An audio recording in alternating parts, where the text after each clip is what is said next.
driftwood on the foreign shores.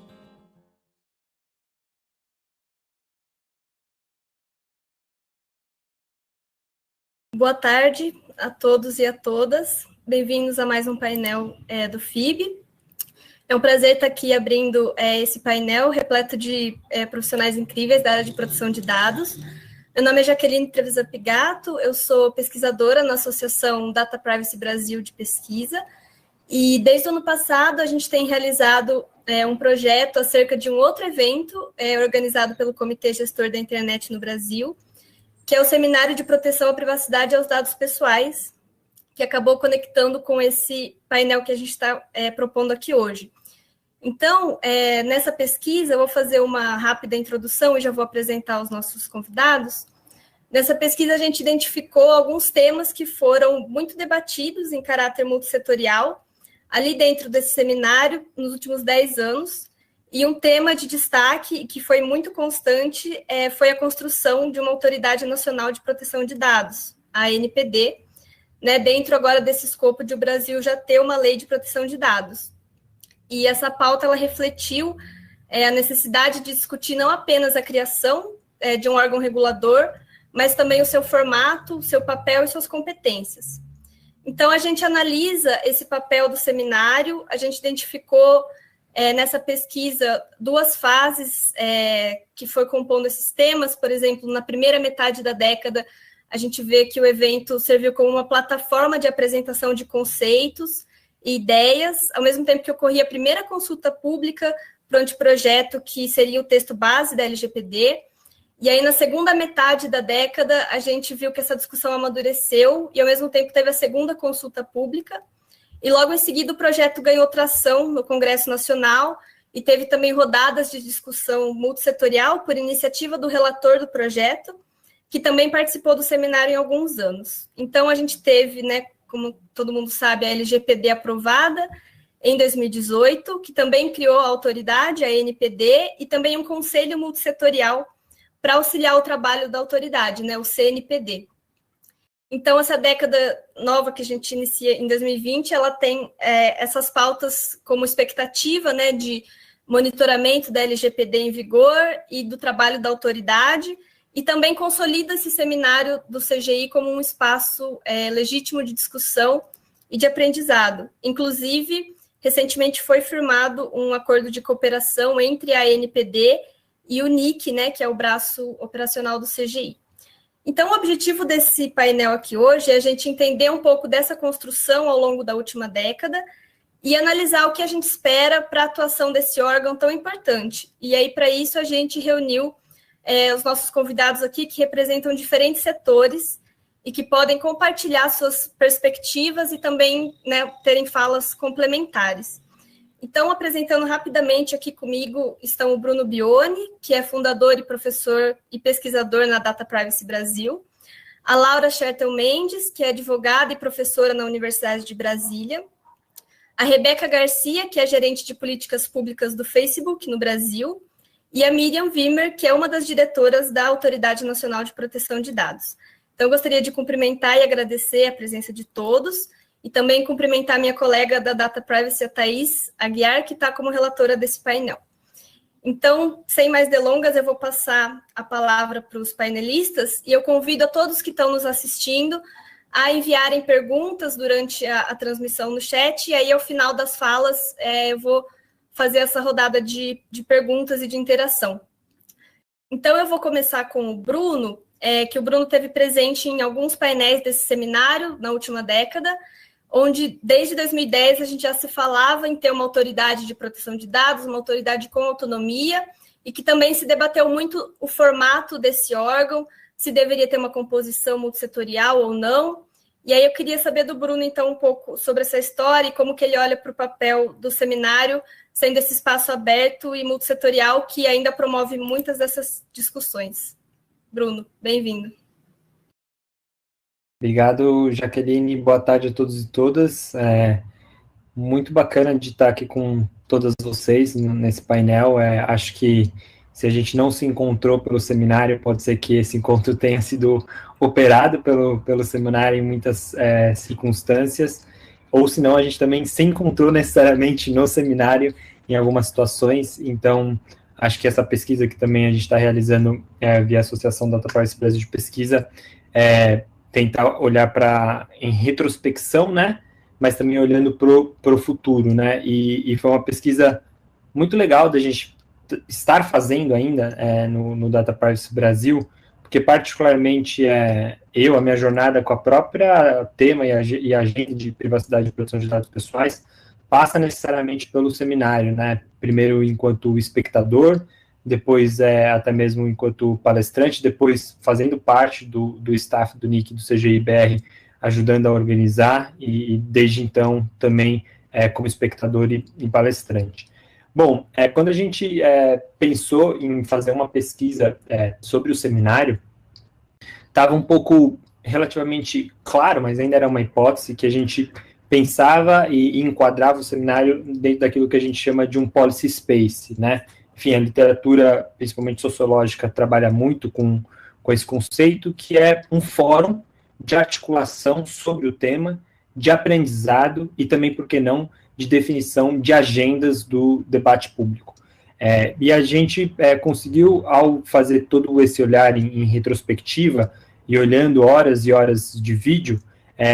cruzar isso com aquilo que a gente chamou de uma amostra do debate público, para ver se havia realmente essa conexão com o que se discutia com o seminário, de como que ele reverberava elementos exógenos, mas ele também, de certa maneira, produzia alguns elementos endógenos que acabava por florear e circundar a esfera pública sobre o debate de proteção de dados pessoais.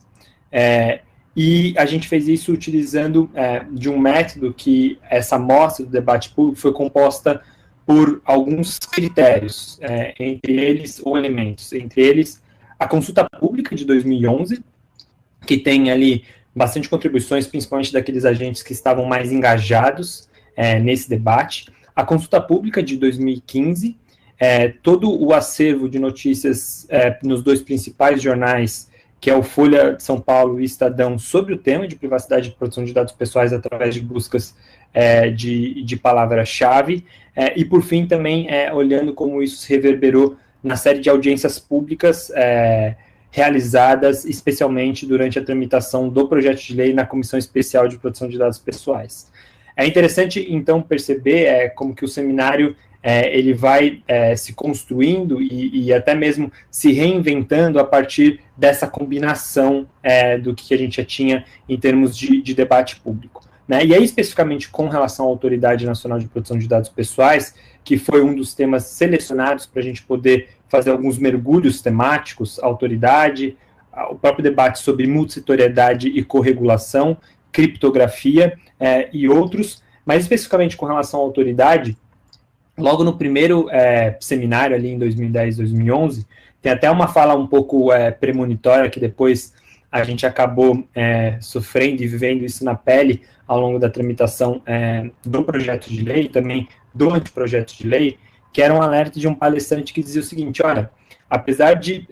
a gente estar debatendo arranjos legais, a gente não pode perder de vista arranjos institucionais que sejam tão potentes quanto qualquer lei que a gente precise debater e aprovar. E vi um alerta dele dizendo o seguinte: olha, quando a gente olha para o contexto latino-americano, a gente vê que ainda tem muita discussão sobre qual é o formato ideal da natureza jurídica da Autoridade Nacional de Proteção de Dados Pessoais, né? E depois a gente acabou vivendo isso na própria tramitação do projeto de lei, e aqui já fica o registro muito positivo de como que a própria autoridade já coloca a própria conversão da autoridade em autarquia dentro de uma das suas prioridades na agenda regulatória. Mas desde o momento zero, praticamente, esse já era um debate já feito pelo próprio seminário e, sobretudo, com um olhar externo latino-americano, do contexto da realidade regional que a gente vivia sobre o tema de privacidade e proteção de dados pessoais. É interessante também perceber como que o seminário, dentro da sua composição multissetorial, ele foi, de certa maneira, acomodando o tema da autoridade de proteção de dados pessoais até mesmo no seu formato. Quando a gente cruza isso com as contribuições públicas em 2011, é interessantíssimo perceber que o setor privado não queria de jeito nenhum uma autoridade de proteção de dados pessoais. Se discutia muito numa agenda de autorregulação, em alguma coisa no sentido de um CONAR, ou um conselho que poderia fazer um exercício mais de soft law, mas ao longo da própria experiência, de como que o próprio seminário traz mais para perto a experiência regulatória da União Europeia e de outros países, onde que se percebe que um órgão estatal ele não deixa de lado um processo regulatório que seja colaborativo, cooperativo e também, em última análise, multissetorial, isso vai decantando, né, nos anos que intervalam a primeira consulta pública e a segunda consulta pública em 2015, ao ponto que em 2015 a gente vê já uma boa parte do próprio setor privado apoiando a criação de uma autoridade nacional de proteção de dados pessoais, inclusive nesse formato de autarquia, né? Então, um dos achados da pesquisa é ver como que essa própria agenda e o próprio tema em si do formato e da própria criação da autoridade de proteção de dados pessoais também forjado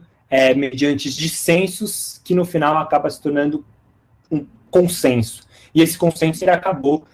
se desdobrando na própria tramitação da Lei Geral de Proteção de Dados Pessoais, onde que a gente viu claramente dentro daquela coalizão multissetorial ou daquele manifesto multissetorial liderado por Brascom, entre outras entidades, como, por exemplo, DataPrivacy Brasil, o CEDIS-IDP, que está aqui representado pela Laura, associações de empresas de tecnologia que o Facebook faz parte, assim por diante, dizendo, olha, é realmente muito necessário ter uma autoridade de proteção de dados pessoais e, sobretudo, também, de certa maneira, que possa ser escorado por um conselho nacional multissetorial, onde que a gente possa ter um canal formal dessa colaboração, desse multissetorialismo, desses diversos olhares para a formulação dessa importante política pública. E também, no próprio seminário, de certa maneira, em alguns momentos, acabou por haver uma certa discussão em torno do que viria a ser esse arranjo multissetorial, tanto do próprio sistema, do arranjo institucional de enforcement, como também da própria perspectiva dos instrumentos que seriam utilizados para tanto. Por exemplo, tanto em parte da consulta pública, mas também em parte do seminário, em um certo momento se discutiu, será que a própria autoridade não deveria ter um formato multissetorial? E de pronto, na discussão, foi dito, olha, não necessariamente, o que pode haver é um conselho que aconselha, que solta diretrizes, que pode ter uma função ali de colaboração com a autoridade, mas ela em si, ela não precisa ter esse formato multissetorial, confundindo até mesmo quem é regulador e quem é regulado dentro, pelo menos, da sua moldura institucional. E isso acabou depois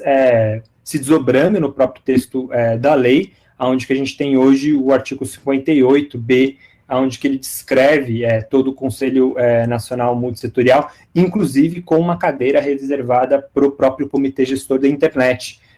que, em última análise, pode ser desdobramento tanto do modelo de governança multissetorial que exerce há anos, mas também pode ser por conta também do próprio papel dele na formatação do debate da agenda de privacidade e proteção de dados pessoais através do seminário. Lógico que a gente não quis fazer essas relações de causalidade, né, entre o texto, necessariamente, e o seminário, mas, sem dúvida, o seminário se prestou para essa finalidade, no sentido de reunir ano a ano, sem deixar a pauta esfriar, os agentes políticos e econômicos que olhavam para o tema e que, de certa maneira, através de censos, formavam um consenso possível em torno não apenas da necessidade de uma lei geral de proteção de dados pessoais, mas também da própria autoridade acompanhada desse arranjo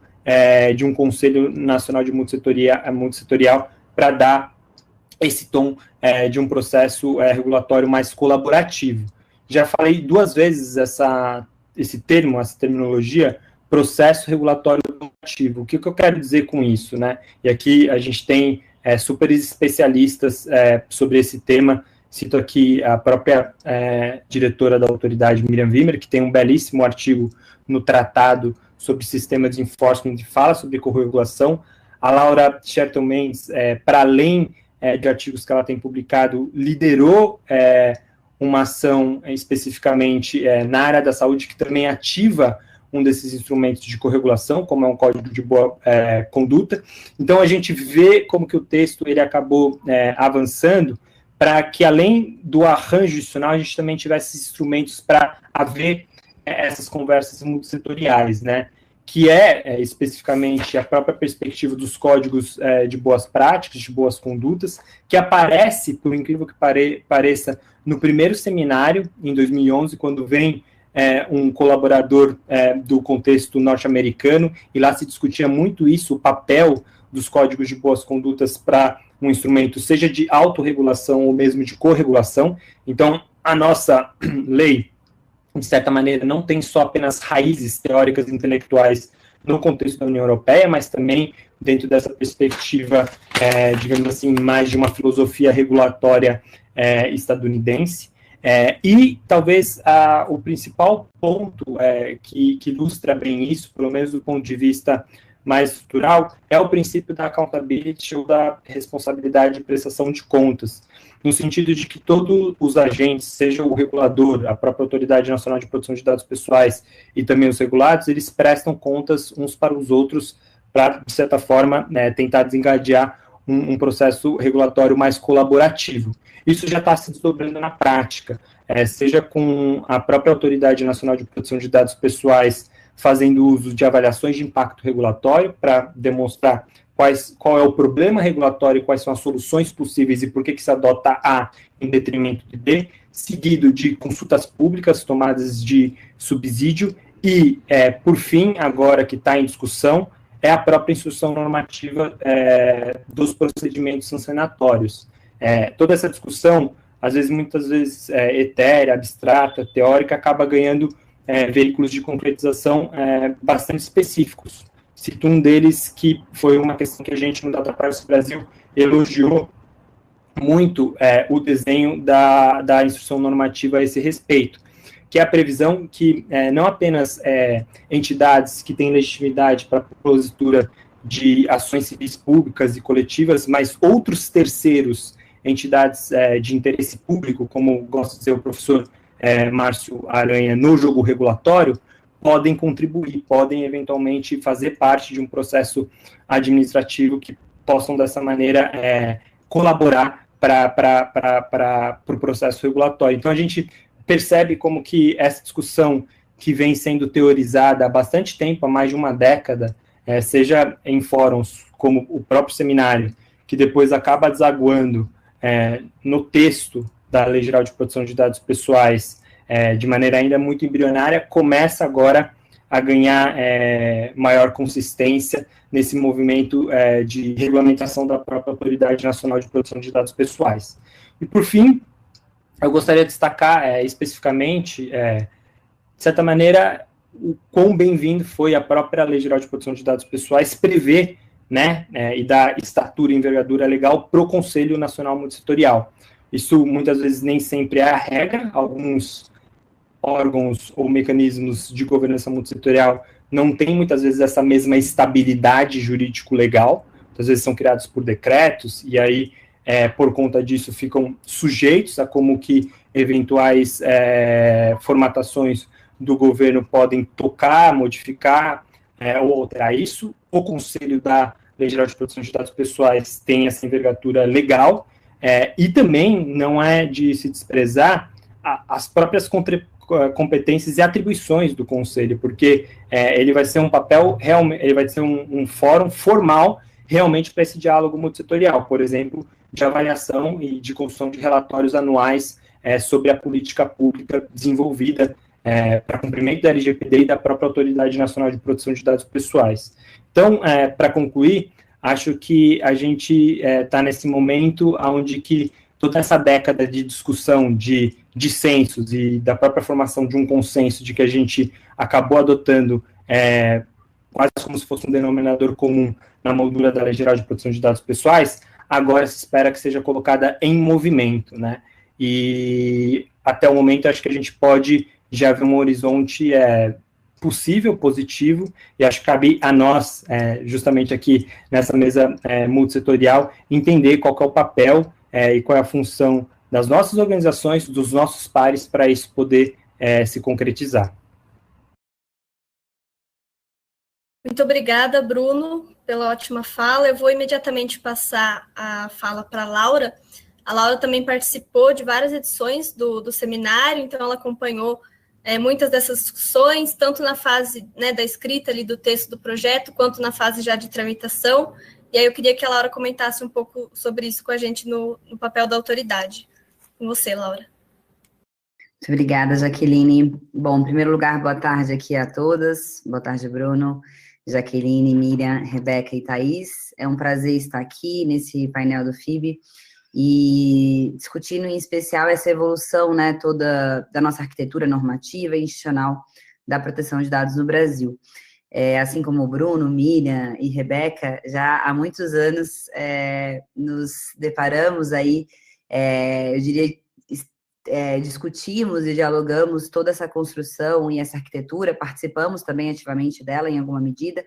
e eu acho que é muito interessante, então, esse painel discutir isso, essa evolução mesmo, e essa participação multissetorial, de que forma é possível fomentar isso, né, e fomentar outras formas de regulação também,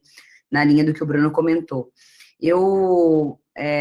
acho que vale a pena, eu queria destacar aqui alguns pontos dessa trajetória, se a gente for pensar desde a primeira versão do anteprojeto da Lei de Proteção de Dados, isso em 2010, né, até a sua aprovação, foram 8 anos, acho que de amadurecimento bastante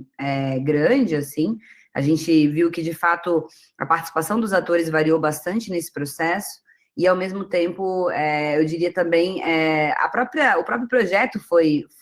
sendo muito alterado, né? Eu acho que talvez, realmente, ao longo desse processo, me parece que o engajamento do setor privado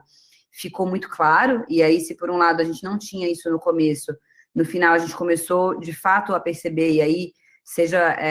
por exemplo, aquele, com a Brascom liderando, né, quase como se fosse um manifesto mesmo pela aprovação daquela primeira versão que tinha sido aprovada na Câmara dos Deputados, e eu acho, então, que a gente foi vendo um engajamento maior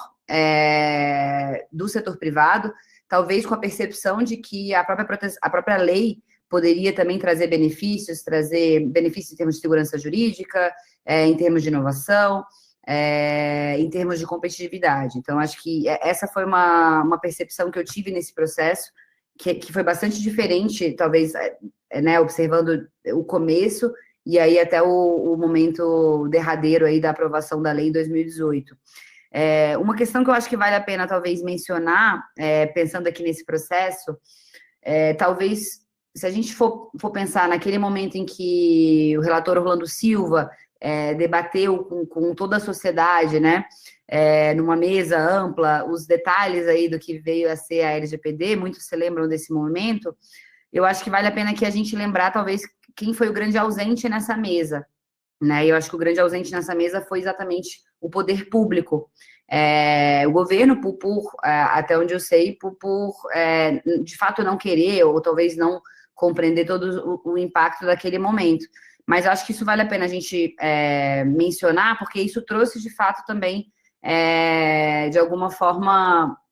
eu diria, reflexos, né, na LGPD, talvez um capítulo de proteção de dados. A Miriam também tem um artigo muito bacana sobre esse tema no livro do tratado,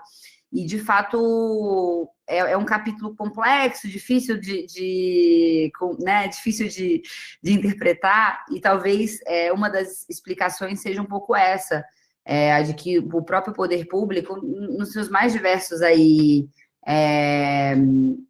nas suas mais diversas formas, talvez não tenha compreendido, talvez esses benefícios que a própria lei poderia trazer em termos de segurança jurídica, e aí não conseguiu, talvez, colaborar ativamente nessa redação final desse capítulo. Então, só queria trazer essa memória, acho que esse é um ponto importante, porque, de fato, ao longo desses 8 anos, a gente viu um setor privado ganhando aí força e se preocupando e se engajando nessas discussões, e a gente não viu necessariamente, acho que no mesmo grau, o setor público preocupado com essa com essa questão, né? Então, acho que isso também já me parece ser um ponto importante, talvez tenha a ver com a cultura do nosso setor público, e eu acho que isso já traz, aqui eu já posso pegar um gancho para falar um pouco do que nós precisamos, olhando daqui para frente, né? O que nós podemos melhorar em termos de arquitetura normativa. E eu acho que o Brasil avançou muito nesses últimos, se formos pensar aí nesses últimos 10 anos, né? Nós agora temos uma Lei Geral de Proteção de Dados, ela teve a sua vigência iniciada, nós tivemos uma Autoridade Nacional de Proteção de Dados constituída, e nós tivemos também, o que eu queria aqui destacar, no ano passado, então, o reconhecimento de um direito fundamental à proteção de dados. Eu acho que isso traz, esses são pilares importantes dessa arquitetura normativa, né? Uma lei geral em vigor, uma autoridade constituída e também um direito fundamental reconhecido. Esses seriam, eu diria, pilares aí fundamentais, essenciais de qualquer sistema normativo institucional de proteção de dados. Então, eu acho que nós avançamos muito em construir esse sistema, em construir essa arquitetura, colocar isso de pé. Isso não era óbvio, né? Eu sempre gosto de lembrar, eu participei de uma entrevista no comecinho de 2018, não era entrevista, era um programa da TV Câmara, em que se falava com alguns deputados e outros professores, e eu lembro que perguntando para alguns deputados, mas e aí, a Lei Geral de Proteção de Dados, esse projeto talvez seja aprovado? Os deputados diziam, olha, não tem a menor chance, essa lei não vai ser aprovada nem esse ano, e acho que nunca, pela sua complexidade, pelo fato de ser muito, talvez muito diferente, né, das nossas outras leis. Então, é sempre bom lembrar que essas questões são muito contingentes, e embora pareça óbvio, nada disso foi óbvio. Nem mesmo a vigência da LGPD, como todos aqui também bem sabem, a própria vigência foi algo de muita disputa. Então, eu acho que nós avançamos muito nessa construção dessa arquitetura, mas ainda há muito, muito que avançar. E aí, talvez, falar um pouco desses avanços que são necessários, né? Eu acho que a gente precisa, me parece que o próprio poder público precisa construir essa cultura de compreensão, de enxergar um valor, né, na proteção de dados pessoais. Acho que esse é um ponto importante que a gente precisa avançar. Pensando aqui na própria Autoridade Nacional de Proteção de Dados, como sabemos, a estrutura que ela acabou sendo criada com uma estrutura bastante diferente da que tinha sido idealizada, e me parece que a gente, então, poderia avançar pensando em um modelo mais autônomo, mais independente e mais imparcial. Eu sei que isso já tem sido falado dentro da própria ANPD, e aí em vários fóruns, né, eu já estive aí com a Miriam e com outros diretores, mas acho que esse é um ponto sempre muito importante de destacar. Afinal, quando a gente fala de temas sensíveis como eleições, ou mesmo como proteção de dados na esfera criminal, ou mesmo de outros temas, a verdade é que uma autoridade independente, moldada talvez como uma autarquia, pode fazer diferença. Então, eu acho que aquela revisão que a própria LGPD traz, né, de 2 anos da Constituição, para que o modelo seja reavaliado, me parece uma ótima oportunidade para a gente buscar investir nessa independência e nessa reflexão sobre um modelo como esse. Eu acho que, ainda no que diz respeito à própria ANPD e ao modelo de regulação, eu concordo com o Bruno, acho que há espaço, sim, para a gente talvez desenvolver melhor aquelas sementinhas que já estão na LGPD de corregulação, né, de um modelo de fato mais responsivo de regulação. Também é um tema que tem sido muito falado ultimamente, e me parece que ele é muito, eu acho que ele é muito propício, não só porque a própria lei já trouxe conceitos como accountability, trouxe o conceito de código de boas práticas, né, mas para além disso, eu acho que ele é muito propício também com o arranjo institucional que o Brasil tem. Como nós temos aí uma série de autoridades que acabam atuando ou podendo atuar também nessa área de proteção de dados, um modelo de regulação responsiva, pensando aqui né, em um sistema em que esses órgãos todos, de fato, pudessem coordenar suas atividades e cooperar, e dessa forma se fortalecer mutuamente, eu acho que também é um modelo promissor e encontra, sim, digamos, apoio na própria lei, embora, claro, tenha que ser desenvolvido, né? Aqui eu acho que vale a pena lembrar que, de fato, tem alguns dispositivos na nossa lei que não são tão, digamos, regulamentados, não são tão específicos como no GDPR, mas que isso, de fato, talvez tragam uma oportunidade mais do que necessariamente um defeito, né? E aqui, o próprio dispositivo do Código de Boas Práticas talvez seja uma oportunidade nesse sentido, da gente pensar como que ele poderia ser mais efetivo, né? Aqui, o Bruno colocou, eu trabalhei no Código de Boas Práticas da área de saúde para prestadores de saúde, então hospitais privados, né? Tanto hospitais quanto laboratórios. Foi uma experiência muito interessante. Há outros códigos também que eu vejo que estão sendo formados, assim. Me parece que essa também é uma oportunidade para o setor privado de discutir, refletir, ser proativo nessa implementação, nessa interpretação da Lei Geral de Proteção de Dados. Mas eu concordo, eu acho que, de fato, a gente precisa pensar em como vai se dar essa relação entre a NPD e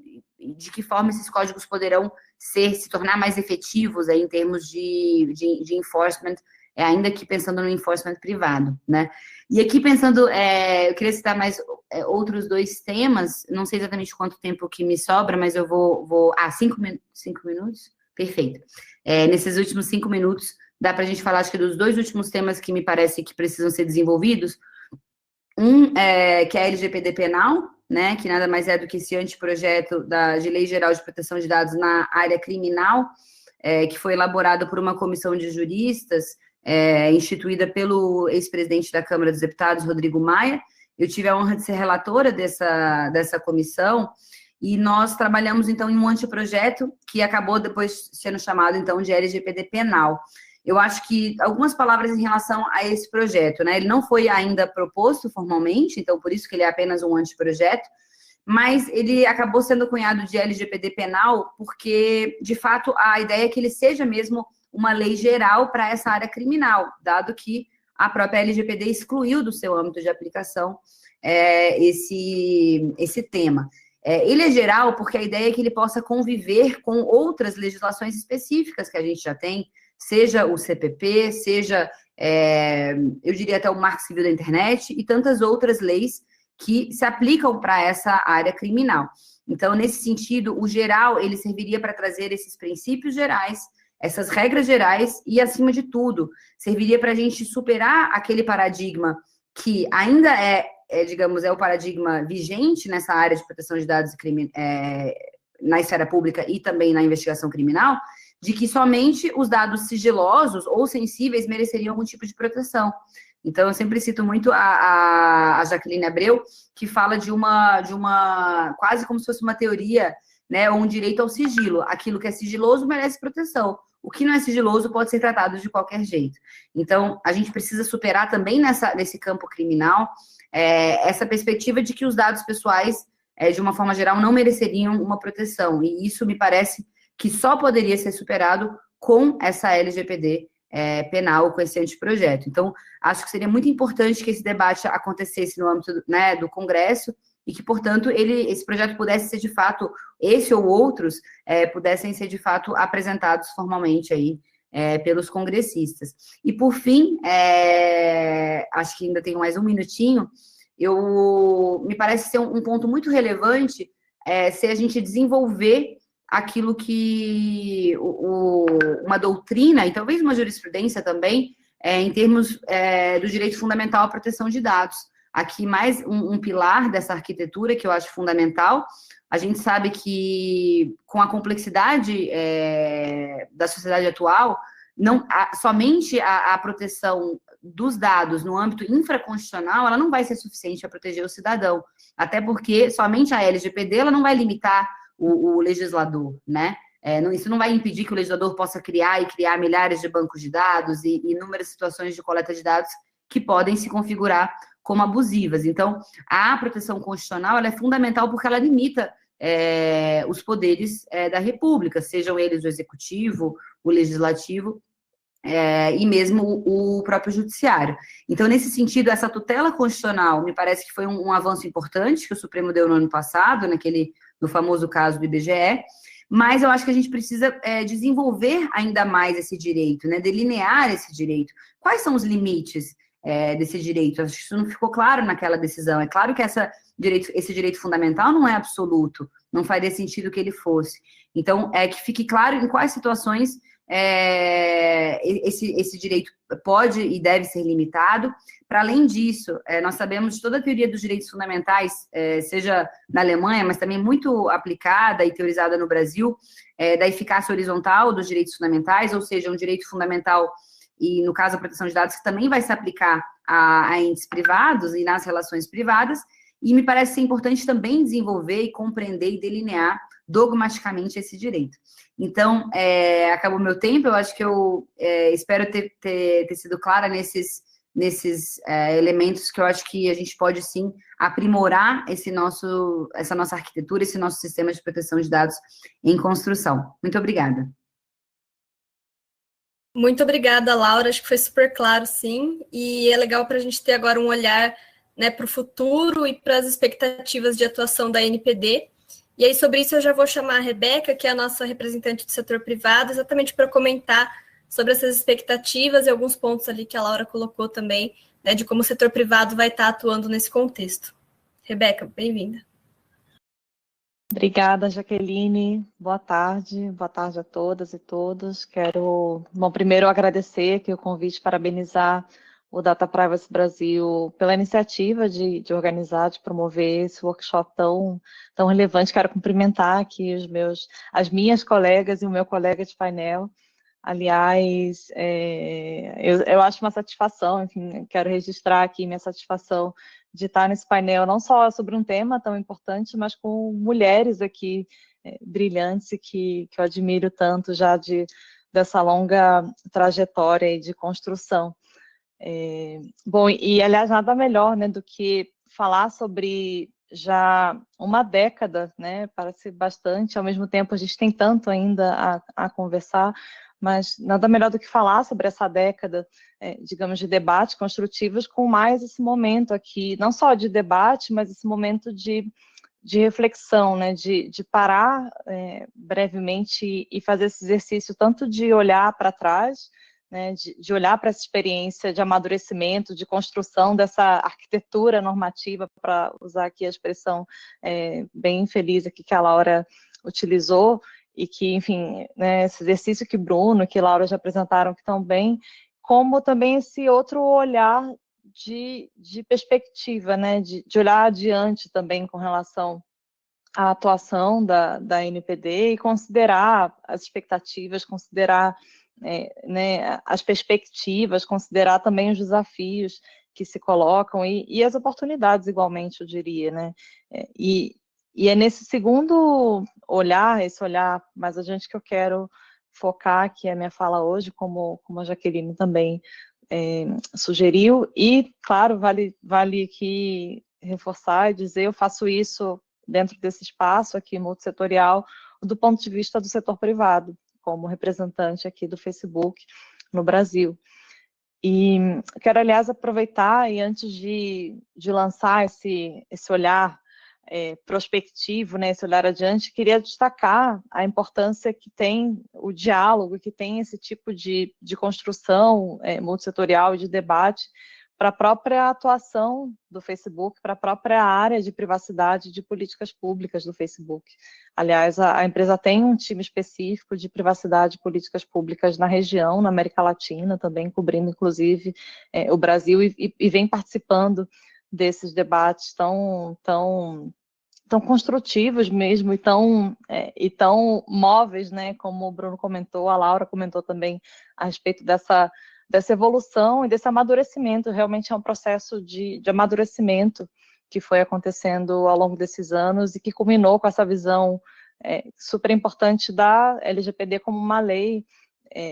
positiva, um marco mesmo para o Brasil, né, uma lei de primeira geração aqui no Brasil, e uma lei que, ao mesmo tempo, né, vem proteger a privacidade das pessoas e vem estabelecer balizas e controles, mas vem também numa abordagem de promover e de privilegiar, até eu diria, a accountability, que é algo que o Bruno também comentou bastante, e ao mesmo tempo reconhecer e privilegiar o espaço para a inovação, né? Reconhecer o valor da proteção e dos dados para a inovação e para o desenvolvimento do país. Por isso, é importante também, eu quero registrar aqui que essa abordagem de colaboração, essa abordagem de diálogo é de fato algo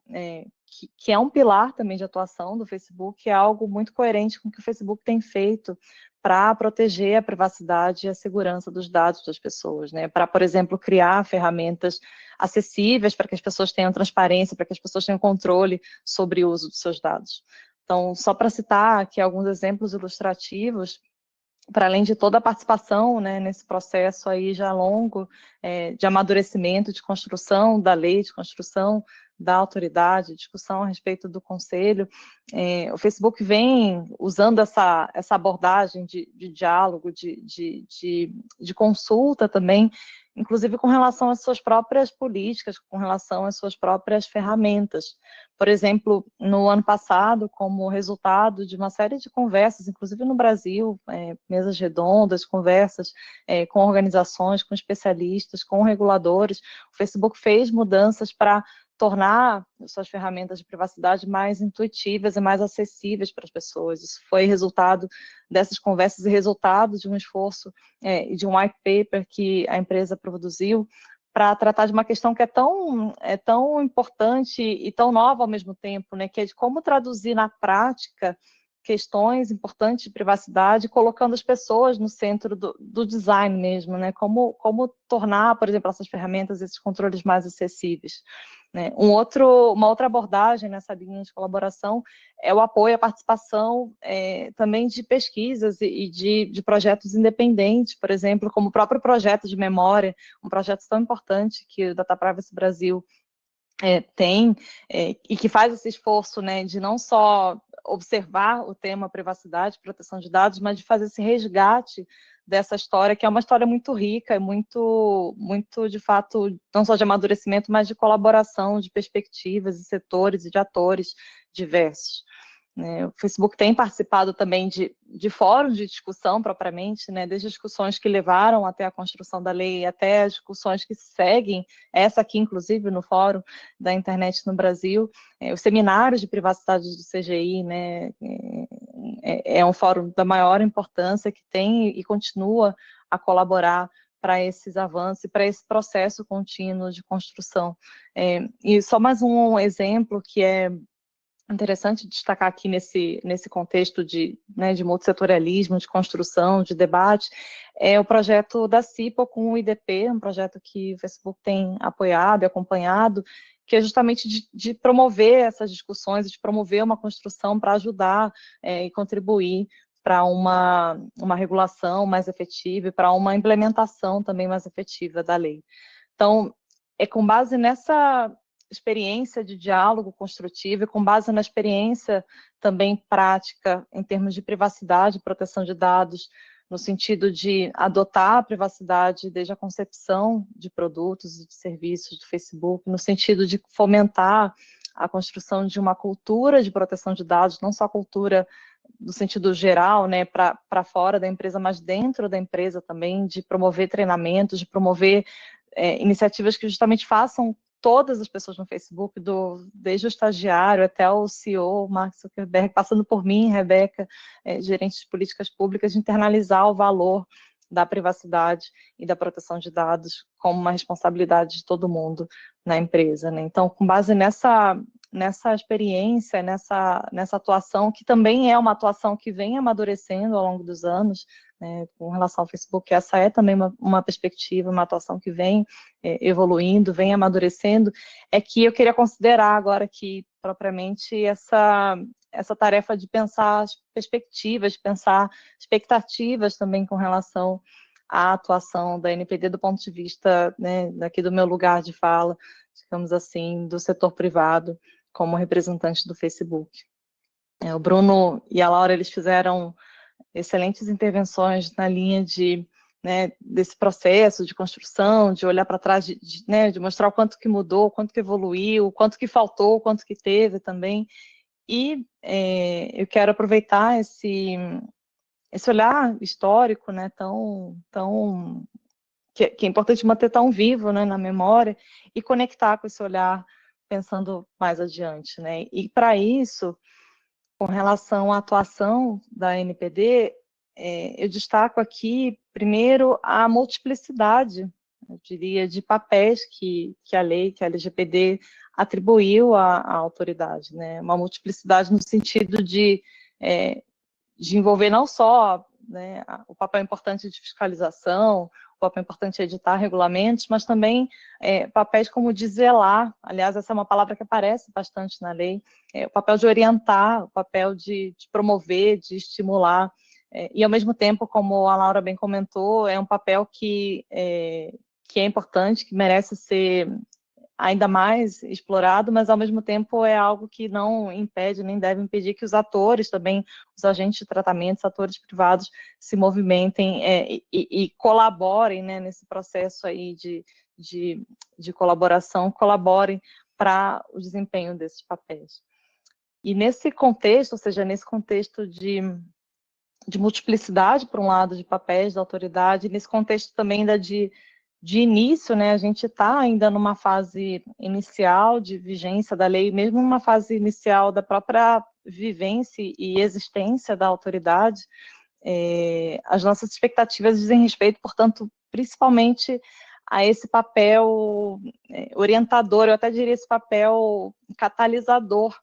desse processo de construção e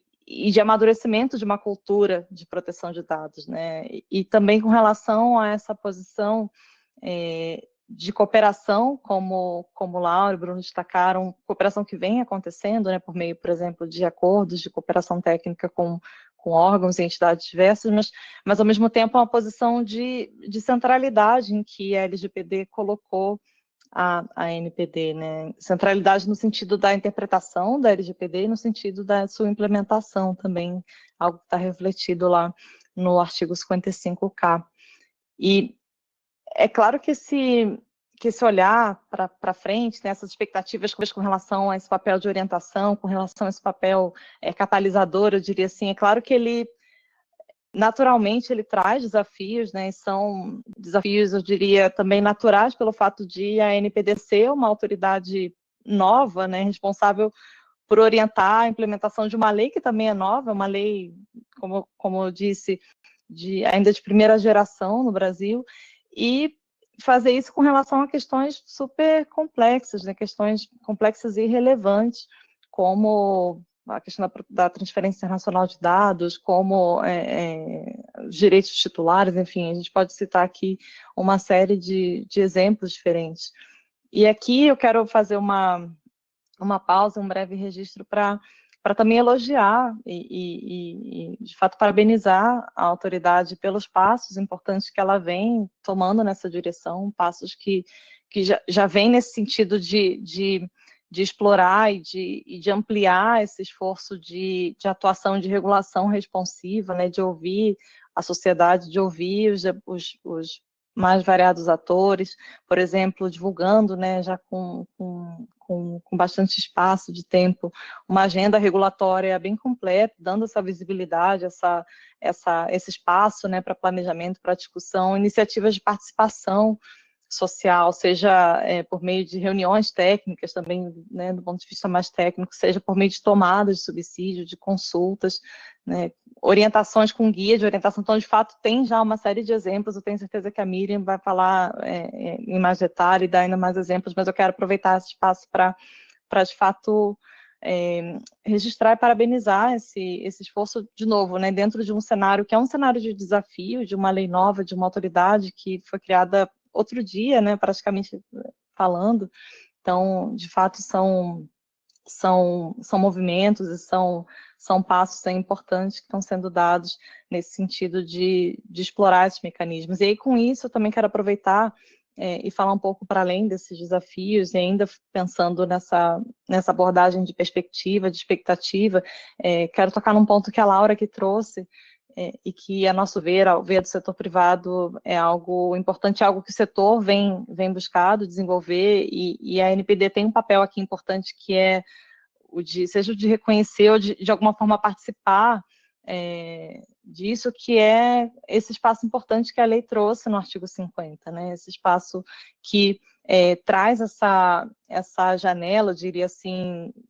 inovadora para iniciativas não só de corregulação, mas também de autorregulação, e para abordagens inovadoras com relação ao desenvolvimento, por exemplo, de códigos de conduta para setores específicos, para questões específicas, para talvez indústrias de tamanhos específicos, enfim, a gente pode pensar numa série de exemplos. De fato, essa é uma janela muito importante que a LGPD abriu, é uma janela que ainda está, eu diria, ainda está sendo aberta, sendo ocupada, e com relação às expectativas e perspectivas para o futuro, a nosso ver, esse é um campo importante para a colaboração, para a exploração, principalmente na linha também de buscar, né, ter sempre em vista essa própria abordagem da LGPD, que é privilegiar a accountability, né, como o Bruno bem falou, de prestação de contas, né, e ao mesmo tempo usar isso como uma espécie de caixa de ferramentas para os agentes de tratamento de dados, né, para que eles possam, e que eles vão, inclusive, além, ou que eles não precisem também esperar que a autoridade tão nova, com tantos temas para debater, para construir, para que eles possam ir seguindo, explorando esse caminho do artigo 50, que é algo de fato inovador e algo, a nosso ver, muito promissor. Eu diria que estamos ainda nessa fase inicial, mas que é já uma fase de muita manga aqui arregaçada e de construção, e a expectativa é que a NPD tenha um papel aí importante com relação a isso, um papel que o próprio artigo 50 também traz, né, no parágrafo 3º, ao falar do papel da NPD no sentido de reconhecer, enfim, como a Laura comentou, né, de discutir como tornar esses instrumentos que são tão inovadores e promissores mais efetivos e mais ao alcance das pessoas, mais à vista também das pessoas. Então, com isso, eu quero... Estou olhando aqui, ó, tem um minutinho, quero encerrar a minha fala inicial reforçando esse nosso olhar em perspectiva, que é um olhar, ao mesmo tempo, consciente dos desafios, né, desafios que são naturais, mas é um olhar, eu diria, esperançoso também, no sentido de explorar e de construir com os setores mais diversos, com a NPD, de construir com as janelas que são abertas, que foram abertas pela LGPD, como o artigo 50, por exemplo, e da parte do Facebook, nós seguimos essa abordagem, né, colaborativa, essa abordagem cooperativa, tanto com relação às nossas próprias ferramentas, produtos e funcionalidades, quanto com relação à participação nesses debates regulatórios, agora, em como contribuir para dar ainda mais estrutura a essa arquitetura normativa, como a Laura comentou, em matéria de proteção de dados e privacidade, que é um direito fundamental, né, como bem reconhecido pelo STF, e a gente espera também pela própria Constituição, com o avanço aí esperado da PEC 17. Com isso, eu quero mais uma vez agradecer o convite, dizer que eu sigo aqui à disposição e aberta para esse debate construtivo, mais um capítulo, eu diria, desse processo, que não é um processo linear, mas é um processo muito rico e muito produtivo de construção multissetorial e cooperativa. Obrigada. Muito obrigada, Rebeca.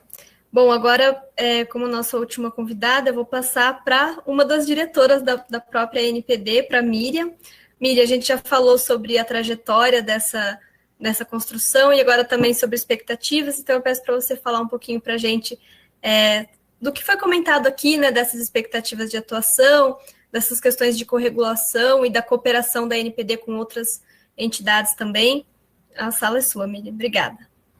Obrigada, Jaqueline. Queria começar agradecendo o convite para participar desse debate tão interessante. É um prazer estar aqui ao seu lado, ao lado da Laura, da Rebeca, do Bruno, da Thaís, e é uma discussão que nos traz um pouco de nostalgia, né, gente? Parece que faz tanto tempo, né? Tantos anos de debate. E eu fiquei aqui relembrando tanta coisa à medida que Bruno, Laura e Rebeca comentavam, e eu acho que, de fato, é muito importante a gente ter esse momento de pausa, de olhar para trás, depois olhar para frente,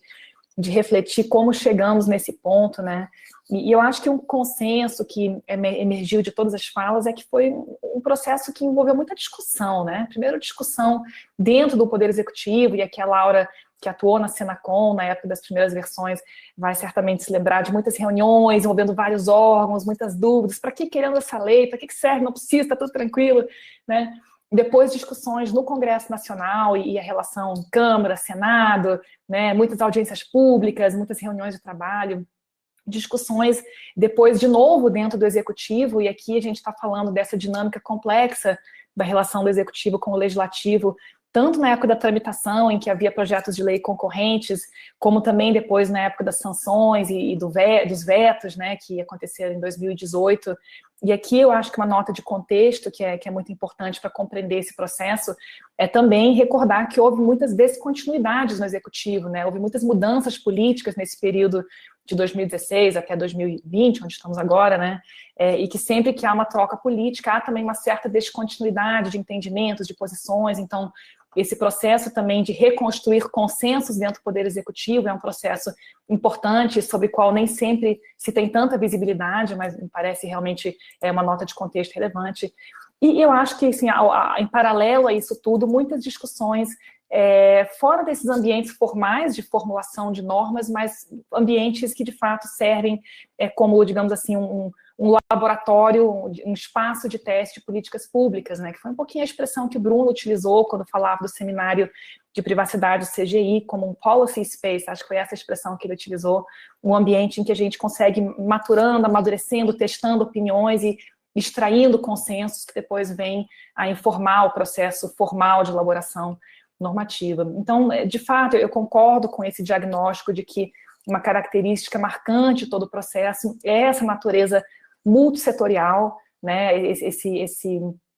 esse processo extremamente negociado de construção da norma, e eu acho, inclusive, que uma explicação da complexidade da norma, das suas aparentes inconsistências ou incoerências, decorre justamente dessa característica de sua construção, né, pluriparticipativa, multissetorial, extremamente negociada. Então, uma lei que envolveu compromissos de parte a parte, cada um cedeu um pouquinho, né? Muitas vezes a gente encontra na própria LGPD redações vagas ou ambíguas que representam, de fato,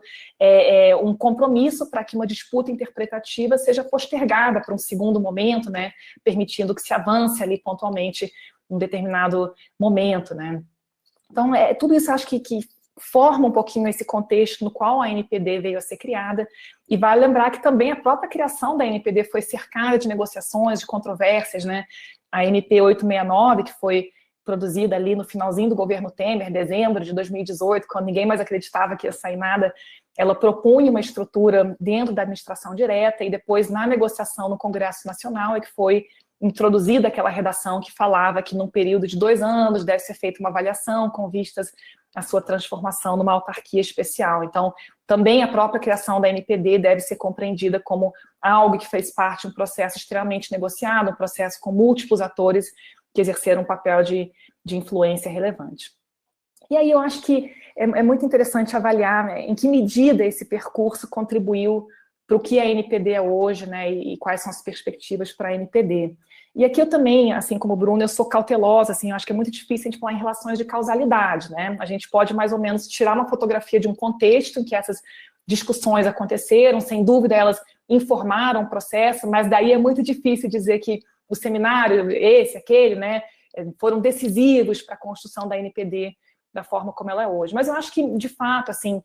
quando a gente olha para os passos que a NPD tem empreendido, é natural que esses passos sejam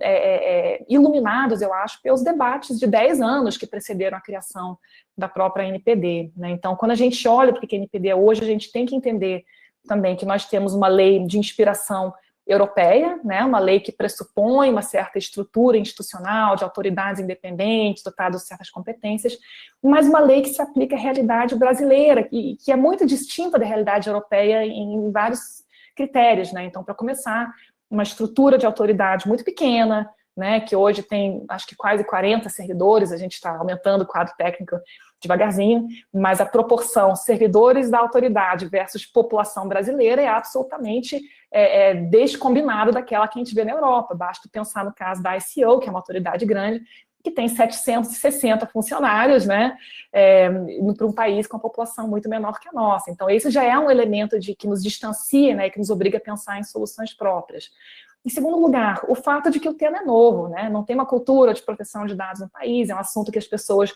estão, aos poucos, começando a entender, e, portanto, é uma lei que enfrenta uma resistência, né? Vamos ser francos. Muitas pessoas dizem, para que eu quero essa lei? Essa lei veio trazer trabalho, essa lei serve para criar mais estruturas administrativas que não são necessárias, e esse é um processo de mudança de cultura que não é instantâneo, que eu acho que vem acontecendo aos poucos, mas que realmente nos coloca também num cenário distinto do europeu. Depois, né, um outro elemento que me parece muito relevante é a nossa complexidade institucional, né? Um país que tem dimensões continentais, que tem 27 estados da federação, que tem muitos órgãos na esfera federal com competências parecidas com a da NPD, que tem um sistema de defesa do consumidor grande, pujante, né, com mais de 900 PROCONs espalhados pelo país, com ministérios públicos, com poder judiciário muito ativo, em que não existem barreiras realmente de acesso ao judiciário, qualquer pessoa pode ingressar na justiça, isso é garantido pela própria Constituição, né? E, além disso, missões extremamente abrangentes que foram atribuídas à ANPD, esse foi um ponto que a Rebeca também salientou. Então, além das missões tradicionais, digamos assim, regulação, fiscalização, sancionamento, toda a questão da orientação, da coordenação desse ambiente institucional muito confuso, né, muito complexo, a viabilização de fluxos transnacionais de dados, e isso aqui é uma diferença para a Europa que é relevante também, porque na Europa é a Comissão Europeia que faz isso, né, adequação e assim por diante, e aqui a própria ANPD, né, então, eu diria que esse conjunto de circunstâncias, né, que de certo modo foi refletido em todos esses debates multissetoriais que ocorreram ao longo da última década, aliado à visão dos próprios diretores, que foram nomeados agora em 2020, acabaram por conduzir a ANPD em direção a algumas escolhas em termos de estratégia regulatória, né, que eu acho que caracterizam um pouquinho esse momento no qual a gente se encontra. Eu queria falar rapidamente sobre 3 dessas escolhas, que eu acho que são elementos centrais para a gente compreender o atual desenho institucional, o atual desenho normativo. A primeira escolha diz respeito a uma ênfase muito grande em termos de transparência, previsibilidade e mecanismos participativos. E isso, pessoal, eu acho que é importante frisar, porque muito embora a lei tenha determinado a necessidade de certos procedimentos participativos, consulta pública, audiência pública, avaliação de impacto regulatório, a ANP, de fato, tem se esforçado desde o início para ir além, né? Então, logo que a NPD foi criada, a gente produziu um planejamento estratégico, salientando prioridades, publicamos. Produzimos uma agenda regulatória, um período de 2 anos, publicamos. Não há obrigação legal de fazer isso, né? Nossa intenção foi ser previsível, tranquilizar as pessoas, permitir uma participação qualificada. Depois, aprovação do regimento interno e da portaria sobre o processo de regulamentação, que enfatiza esses processos participativos na Constituição normativa, né? Um dos primeiros atos que nós fizemos também foi promover o processo de constituição do CNPD, do Conselho Nacional de Privacidade e Proteção de Dados, lançando os editais, enfim, tomando as medidas ao nosso alcance para viabilizar a constituição desse espaço institucionalizado de participação da sociedade na NPD, né? De novo, não havia prazo para isso, nós optamos por fazer isso rapidamente. E a gente começou também a explorar mecanismos que não são obrigações legais, mas que nos parecem realmente importantes, valiosos e eu acho que condizentes com o processo que levou à aprovação da NPD. Então, tomadas de subsídio, que são etapas pré-consulta pública, né? A gente inventou isso, não somos obrigados a fazer, mas entendemos que era oportuno, era necessário para que pudéssemos compreender aonde estavam as principais questões antes de iniciar o processo regulatório formal. Reuniões com especialistas, tanto fechadas como também abertas, transmitidas pelo YouTube. Participação em eventos, debates públicos, né, audiências públicas, consulta, todos esses mecanismos a gente está tentando explorar ao máximo, e eu acho que, de novo, isso é condizente com o processo que levou à aprovação da LGPD, e mais do que isso, esse tipo de postura, do meu ponto de vista, é um pré-requisito, é uma condição realmente, tanto para a legitimidade da atuação da NPD, quanto também para a sua eficácia, porque o que se aprendeu ao longo de todos esses anos de debate da LGPD é que se não estiverem todos a bordo, compreendendo, se não estiverem todos cientes, a par, participando do que está acontecendo, o processo enfrenta resistências, e essas resistências desembocam no Judiciário, no Congresso Nacional, enfim, em todas as instâncias possíveis de discussão, e nos parece que o quanto mais tivermos essa postura aberta, mais eficazes seremos realmente em cumprir essa missão. Então, esse é um primeiro aspecto.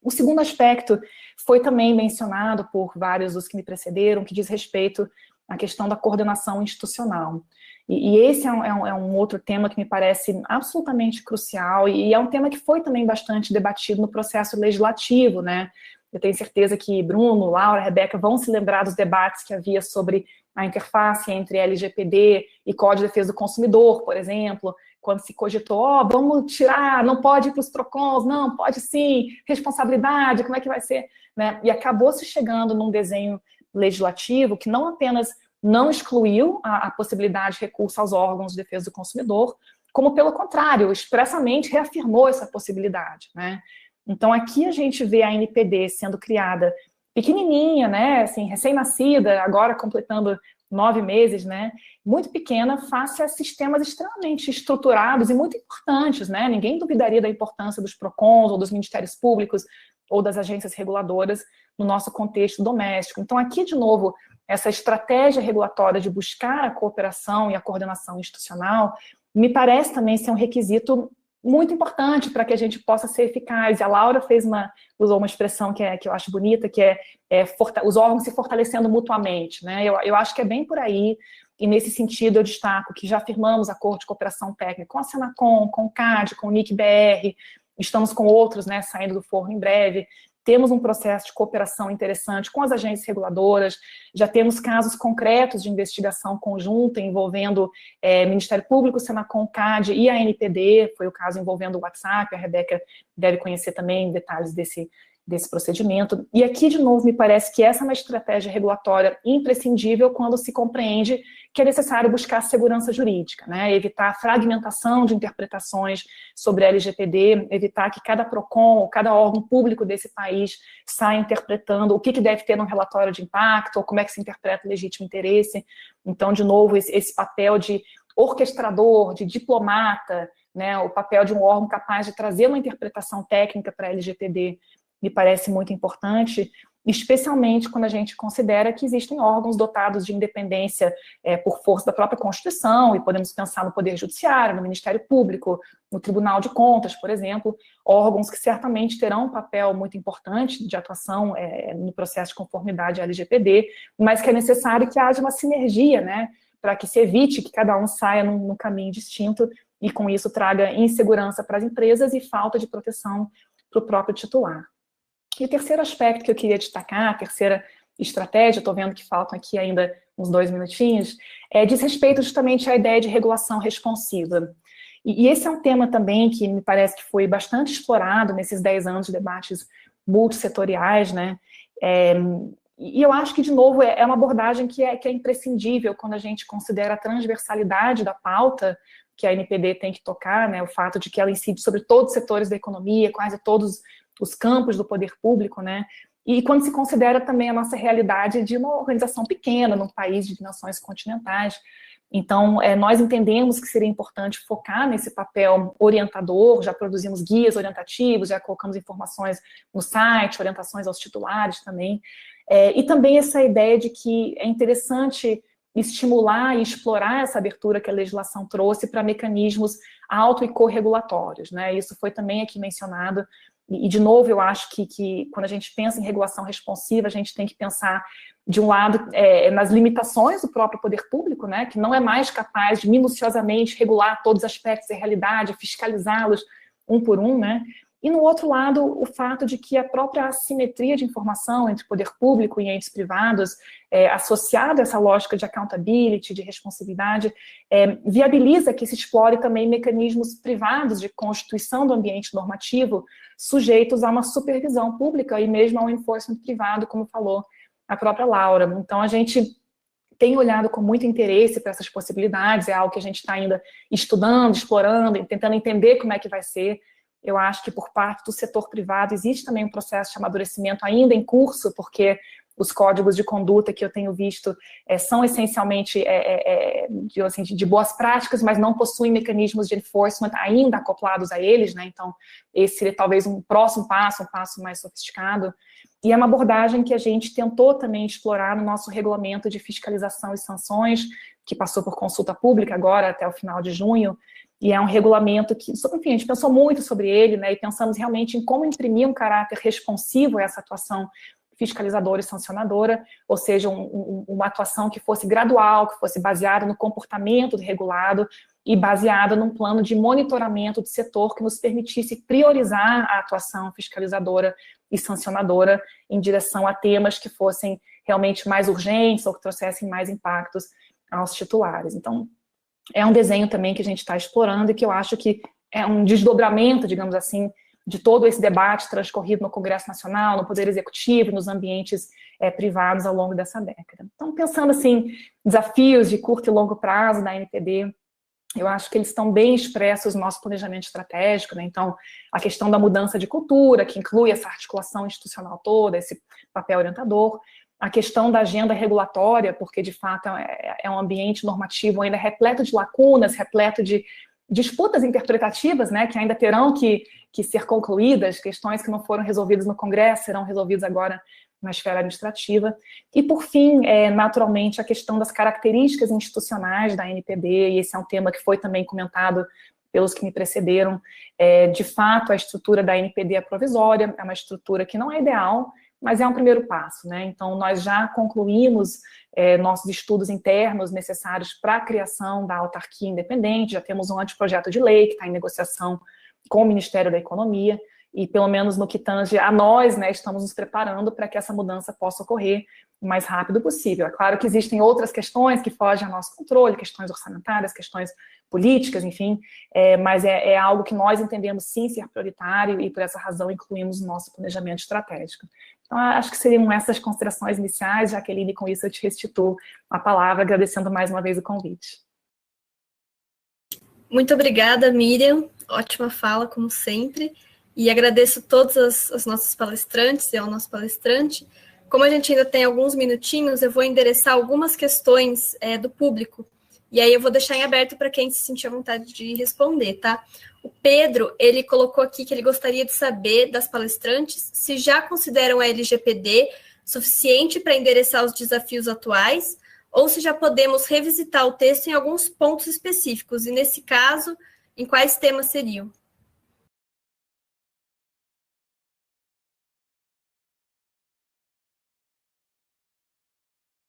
Eu posso... Excelente pergunta, Pedro. Eu acho que a LGPD ela é suficiente, sim, e não falaria nesse momento em que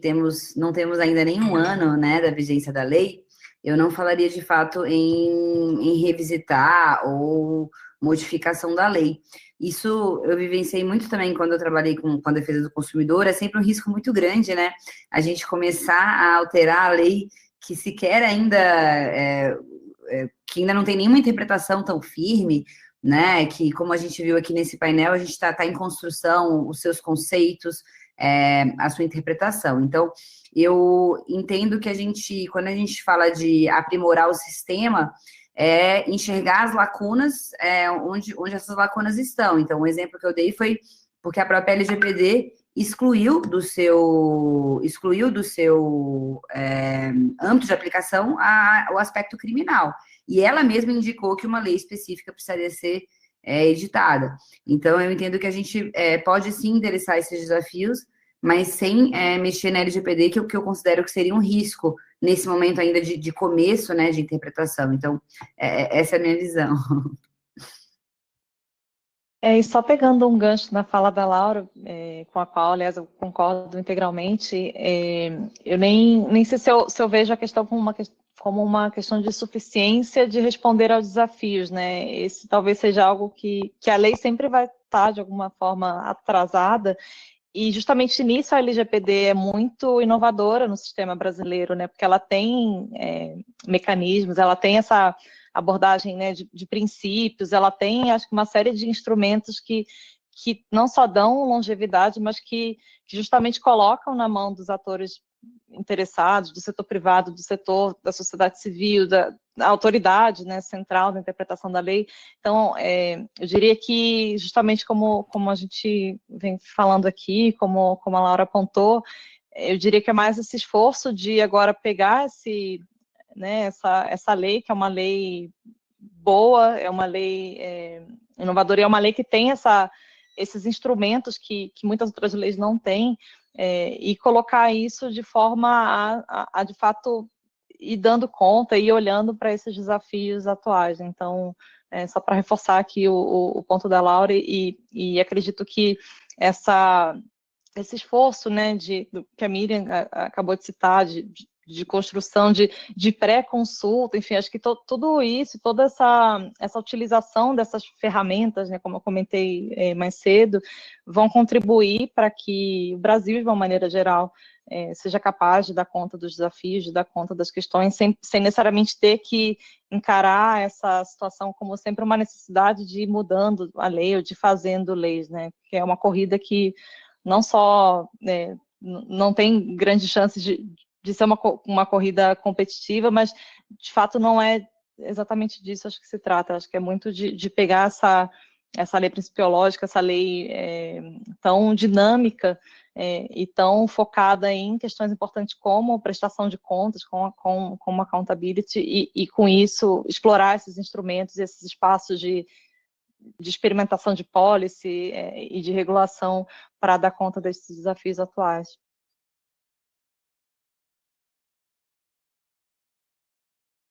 Ótimo. Eu vou passar para mais uma pergunta que a gente tem aqui do público. O Rodrigo, ele pergunta que, diante do cenário brasileiro, será que é viável que as médias e pequenas empresas sejam dispensadas de indicarem o encarregado de dados, elaboração do relatório de impacto e demais documentos pertinentes no tratamento de dados pessoais? E aí o Fred também já pergunta quando que vão sair as normas para micro e pequenas empresas. Eu posso comentar essa pergunta, eu acho que ela foi para mim. De fato, essa questão de micro e pequenas empresas é um tema que foi super discutido durante o debate no Congresso Nacional, e eu acho que existe uma constatação, né, um consenso de que a LGPD é uma lei complexa, né, que traz uma série de novas obrigações e que essas obrigações podem, por vezes, ser desproporcionalmente pesadas para organizações de menor porte. De repente, empresas que têm 2, 3 pessoas e que agora, de repente, não vão ter condições de contratar um terceiro, um encarregado, né, ou de estabelecer procedimentos muito complexos de governança. E por isso, na agenda regulatória da NPD, a gente incluiu, logo dentre os primeiros elementos, a regulamentação diferenciada para micro e pequenas empresas, conforme prevê a própria LGPD, né? E quando a gente iniciou esse processo, a gente fez um processo de tomada de subsídios sobre o assunto, a gente queria justamente entender, em primeiro lugar, quais critérios que a gente deveria considerar para isentar ou flexibilizar obrigações. Em segundo lugar, quais obrigações são muito pesadas para micro e pequenas empresas. E aqui um aspecto que eu acho que é interessante destacar é que não dá realmente para comparar ou colocar no mesmo balaio uma micro e pequena empresa como um salão de beleza da esquina, um pequeno supermercado, ou uma startup, né, que ela tem na sua essência realmente o tratamento de um grande volume de dados pessoais. E não por acaso, quando a LGPD fala em flexibilização da obrigação do encarregado, por exemplo, ela não invoca apenas critérios econômicos, critérios de faturamento, mas fala também em critérios, por exemplo, com relação ao volume de dados tratados, né, o tipo de dados, o tipo de tratamento que é realizado, essencialmente o risco ao titular que decorre dessas atividades empresariais. Então, nós estamos nesse momento buscando também compreender que tipo de critérios a gente pode desenvolver para estabelecer essa flexibilização. A gente tem considerado, por exemplo, flexibilizar prazos. Então, digamos que uma empresa normal, assim, empresa de médio e grande porte, haja um prazo de 5 dias, talvez uma empresa de menor porte o prazo pudesse ser de 10 dias, por exemplo, né? Flexibilizar obrigações também, então, por exemplo, com relação ao encarregado, que a própria LGPD prevê a possibilidade de dispensa, né? E, de maneira geral, simplificar o ônus regulatório, tendo em vista a realidade dessas empresas de menor porte. Agora, esse é um tema que ainda está em estudo, né? Nós incluímos na agenda regulatória o início do processo nesse ano, esse processo já foi iniciado. Uma das conclusões às quais chegamos por meio da tomada de subsídios é que existe uma grande demanda por orientações, inclusive, né? Então, estamos também trabalhando num guia voltado para micro e pequenas empresas, para tratar de temas como segurança da informação, por exemplo, orientações, como ser mais cuidadoso, como ser responsável com o tratamento de dados. E a gente espera agora, né, ao longo desse ano ainda, ter as próximas etapas do processo regulatório, que incluem avaliação de impacto regulatório, consulta pública, audiência pública, mas aí sem prometer, sem cravar aqui uma data para concluir o processo, porque isso vai depender naturalmente da complexidade do tema, né, e do tipo de discussão que a gente receber ao longo da consulta pública.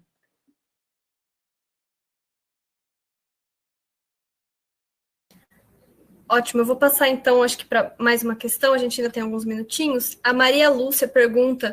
ela diz assim, quando percebemos que empresas estão se tornando maiores que os estados-nação, não parece que qualquer autarquia será sempre frágil nesse contexto? Não parece que cobramos demais do poder público com recursos sempre escassos e cobramos pouco dessas grandes empresas e plataformas digitais num papel de autorregulação?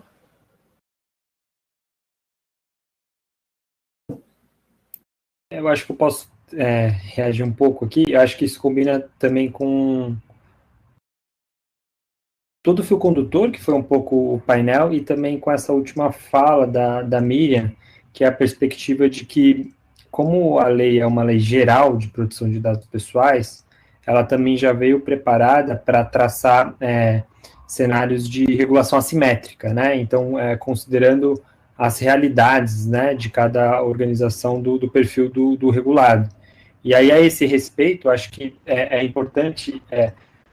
costurar como que essa flexibilização, né, do peso da regulação, ela pode ser calibrada não apenas no sentido de flexibilizar, como é o caso de microempresas e assim por diante, dentro dessa perspectiva que é essa normatização que está sendo debatida, e aí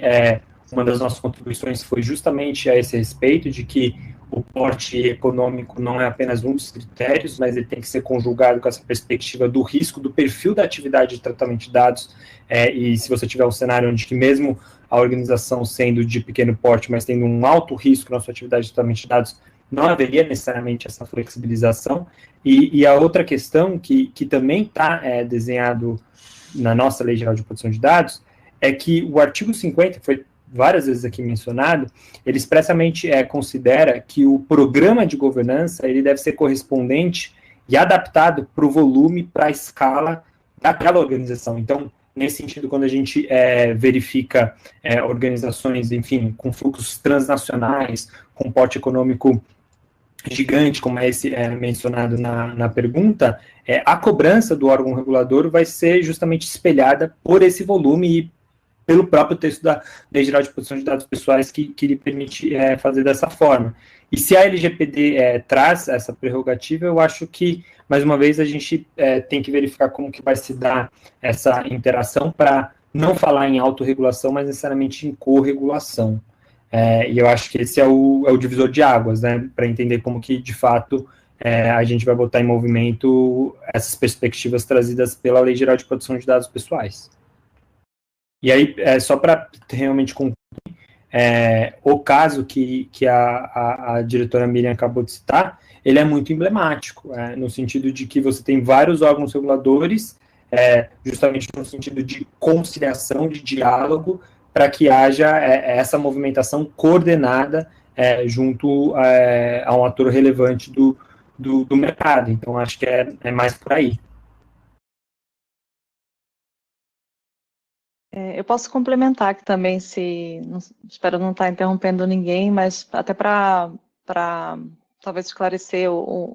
a minha fala sobre o artigo 50, que é, como eu disse, né, uma janela aí aberta pela lei, importante de ser explorada, de ser ocupada, mas é importante também dizer que isso não significa que, né, a autorregulação seja o único caminho, que exclua abordagens de corregulação, ou que exclua mesmo debates de regulação mesmo. Esse é um debate que o Facebook tem buscado ter uma participação ativa no Brasil e no mundo, né? O próprio Mark Zuckerberg, a própria empresa, vem apontando para alguns exemplos de algumas alguns assuntos, alguns temas importantes em que o Facebook entende e concorda que não são temas para que o Facebook individualmente ou o setor de uma maneira geral tome decisões sozinhos enfim, ou autorregule, digamos assim, sozinho. Ao contrário, a gente tem buscado justamente incentivar esses debates, essa construção também regulatória. Para pegar aqui um exemplo conectado com o ambiente de proteção de dados, de privacidade e esse esforço de debate construtivo, a portabilidade de dados, né, que é um direito que algumas leis do mundo passaram a prever. A lei brasileira, felizmente, trouxe também essa figura da portabilidade de dados, que é uma figura importante com impactos positivos, a nosso ver, tanto em termos de privacidade, quanto em termos de concorrência, de mais opções para as pessoas, mas, ao mesmo tempo, é um tema muito difícil, né, que levanta muitas questões, principalmente quando a gente olha para serviços como o do Facebook, que são serviços sociais, né, dialogais, ali sempre de uma pessoa em relação à outra, que é amiga de uma, que segue outra. Então, tudo isso para dizer que a autorregulação a nosso ver, um caminho também importante, mas, de fato, com isso eu quero só reforçar que não estamos afastando, outros ao contrário, o Facebook tem participado e tem buscado ter essa postura cooperativa, tanto no campo da regulação, mesmo propriamente dita, como com relação a arranjos, né, de corregulação, como a gente tem dito aqui, com relação ao caso específico envolvendo a atualização do WhatsApp. Eu queria até aproveitar e só fazer uma nota aqui, deixando tempo para mais perguntas, que, de fato, o Facebook, como o WhatsApp, tem essa postura cooperativa, né, com as autoridades, de uma maneira geral. Isso não seria diferente com a NPD, com as demais autoridades, por exemplo, de proteção e defesa do consumidor. E, aliás, a empresa vê com bons olhos essa abordagem, que é uma abordagem orientativa, né, e colaborativa da NPD. Então, por exemplo, a nota que a NPD produziu e que indica de uma forma muito positiva, a nosso ver, várias das preocupações do WhatsApp com relação à privacidade dos usuários, né? Então, só para, de fato, ilustrar aqui o exemplo e fechar a minha fala no sentido de que a ideia não é priorizar ou exclusivizar, digamos assim, um caminho, mas, de fato, explorar principalmente esses caminhos de corregulação, também de autorregulação. A autorregulação também tem um papel, também tem um valor importante em termos de dinâmica, e reforçar também essa nossa abordagem, inclusive, com relação à própria regulação, né, aqui no sentido mais amplo do termo. Então, agora, para a gente encerrar, eu vou fazer uma última questão minha, para vocês, quem puder comentar, e aí eu já vou pedir também para que já façam suas considerações finais pelo adiantado da hora. Mas quando a gente, para voltar a falar um pouco do seminário, né, quando a gente olha esses 10 anos de debates, a gente observou que muitas das discussões ali, além desse papel, né, de debate que vocês colocaram, também ali era um espaço de atualizações, de repente, representantes do governo ou de outros órgãos que vinham, né, atualizar, passar informações sobre projetos que estavam em andamento. Isso aconteceu muito com a LGPD, como a Laura comentou, o relator do projeto Orlando Silva participou do seminário. Isso também aconteceu com o Marco Civil, né, o Alessandro Molon, deputado, também esteve presente. Então, eu queria que vocês, se puderem comentar um pouquinho, se esse espaço também não poderia ser aproveitado pela NPD nesse sentido, né? Ainda mais olhando para o seminário como uma questão de agenda, né, que vai se formando ali ao longo dos anos, como que a NPD poderia estar presente nesse espaço. E aí eu já peço para que cada um faça suas considerações finais, por favor.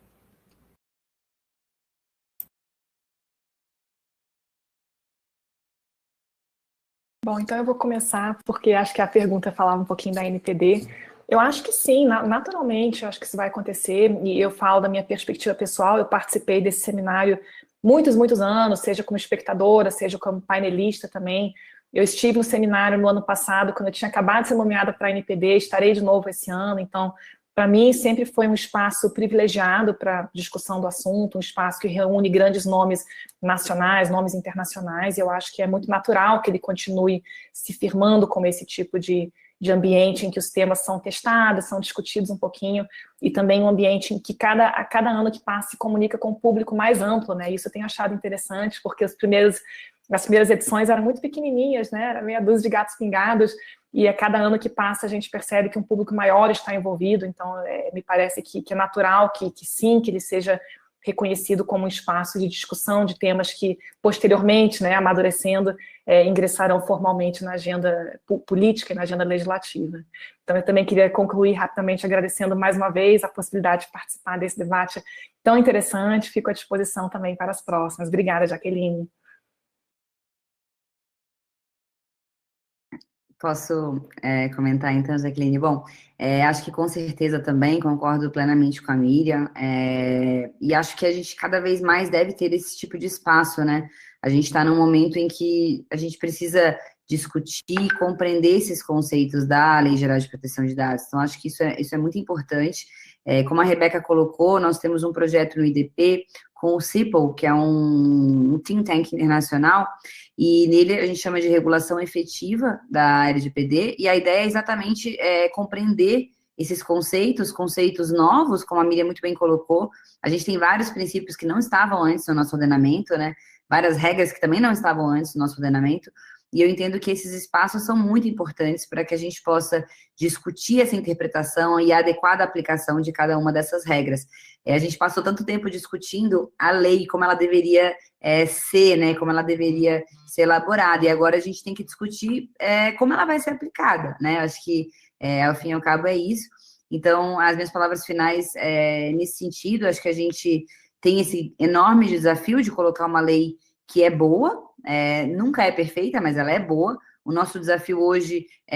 como academia, é aprimorar esses conceitos, acho que como o setor privado é aplicar da melhor forma, né, como o setor público, eu imagino que seja, de fato, buscar essa consolidação, ou talvez uma tarefa de todos nós, buscar essa criação dessa cultura e consolidação dessa cultura de proteção de dados no Brasil. É isso, muito obrigada pelo convite, parabéns aqui pela organização desse painel. Bom, e dando sequência aqui a fala da Miriam, da Laura, concordo também integralmente, isso já vem acontecendo de fato, né, com relação ao seminário de privacidade do CGI, um fórum muito importante, um fórum que eu também tenho a alegria de vir acompanhando ao longo do tempo, assim como o Bruno, como tantos aqui, mudando um pouco os papéis, né, primeiro como espectadora, como acadêmica, depois como representante do setor privado. No ano passado tive o prazer de participar de um dos painéis do seminário, e de fato,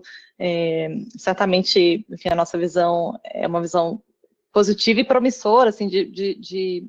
esperançosa também com relação ao papel do seminário, e não só, né, como a Laura bem comentou, acredito que tantas outras iniciativas, como esse projeto do IDP com o CIPL, com relação ao próprio Data Privacy Brasil, né, que vem não só olhando para o seminário e alavancando ainda mais o que o seminário vem construindo ao longo do tempo, mas, por exemplo, promovendo uma série de webinars. Então, eu diria que a gente tem assistido a um movimento saudável e que eu espero que só se intensifique, de multiplicação até desses fóruns de debate, e não só de debate ali, mas de construção mesmo, né? de realmente amadurecer, avançar alguns temas, algumas questões. Certamente a gente tem ainda temas, ainda questões a avançar do ponto de vista do setor privado. Eu diria que o nosso papel é muito concentrado na parte também prática, né, de contribuir com a nossa experiência, e uma experiência que, do nosso ponto de vista, cada vez mais tem que ser focado em privacidade, tem que ter no seu DNA mesmo esse compromisso com a privacidade das pessoas. Então, eu diria que essa conjugação aí desses fóruns, o seminário do CGI é talvez um farol, eu diria, nesse mar agora que a gente tem visto de eventos, de debate, de construção, e de fato vejo com olhos positivos e esperançosos, e projetos como o do Data Privacy Brasil, que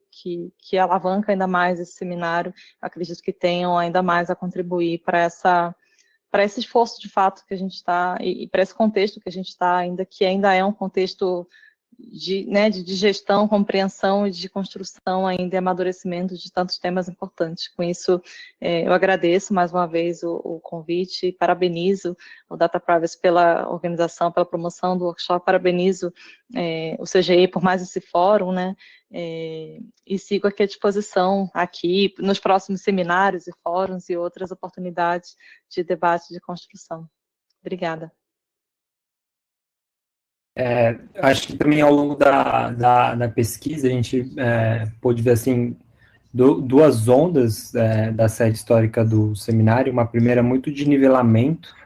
alinhamento conceitual, até sobre o que significa a produção de dados, enfim, suas diversas facetas, e uma segunda onda, um segundo período, muito de discussões um pouco mais verticais, né? E eu acho que,